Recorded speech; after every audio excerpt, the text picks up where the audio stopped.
ఆంధ్రప్రదేశ్లో డ్వాక్రా మహిళలకు శుభవార్త.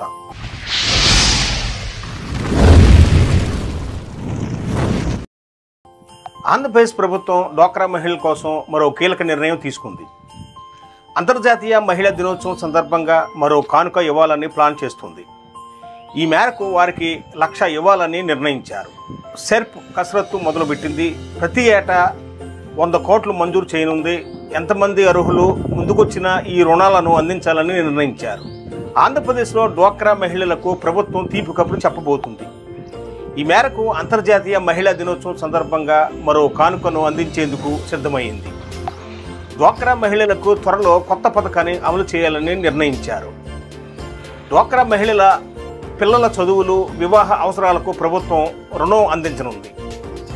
ఈ మేరకు 5% వడ్డీతోనూ 1,00,000 వరకు రుణాన్ని అందిస్తారు. రాష్ట్ర వ్యాప్తంగా పేదల పిల్లల చదువులు, వివాహాలు చేసేందుకు ఇబ్బంది పడుతున్నారు. కొందరు బయట ఎక్కువ వడ్డీకి అప్పులు చేస్తున్నారో ఆ రుణాన్ని తిరిగి చెల్లించలేక ఇబ్బంది పడుతున్నారు. ఈ మేరకు పేదల కష్టాన్ని గుర్తించిన ప్రభుత్వం వారికి ఆర్థిక భరోసా ఇవ్వాలని ఈ నిర్ణయం తీసుకుంది. ఈ పథకానికి సంబంధించిన మార్గదర్శకాలపై అధికారులు కసరత్తు మొదలుపెట్టగా సీఎంఓ నుంచి ఆమోదం వచ్చింది. మార్చి 8న మహిళా దినోత్సవం రోజున లేని పక్షంలో మరో తేదీన ముఖ్యమంత్రి చంద్రబాబు నాయుడు ఈ పథకాన్ని ప్రారంభించాలనే ఆలోచన చేస్తున్నట్టు తెలుస్తుంది. డ్వాక్రా మహిళలకు అందించే ఈ పథకాన్ని సెర్ప్ గ్రామీణ పేదరిక నిర్మూలన సొసైటీ పరిధిలోని స్త్రీనిధి సంస్థ ద్వారా అమలు చేయాలని నిర్ణయించారు. రాష్ట్ర వ్యాప్తంగా 1 కోటి మందికి గ్రామీణ పట్టణ ప్రాంతాల్లో కలిపి 1 కోటి మందికి పైగా డ్వాక్రా మహిళలు ఉన్నారు.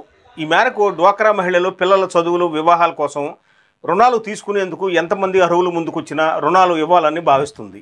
ఈ పథకానికి ప్రభుత్వం ఏటా 1,000 కోట్లు కేటాయించనుంది. వచ్చే 4 ఏళ్లలో 4,000 కోట్లు రుణాలు ఇచ్చేలా ప్రణాళికలు సిద్ధం చేస్తున్నారు. ఈ మేరకు నిధుల సమీకరణపై కసరత్తు చేశారు సెర్ప్ అధికారులు.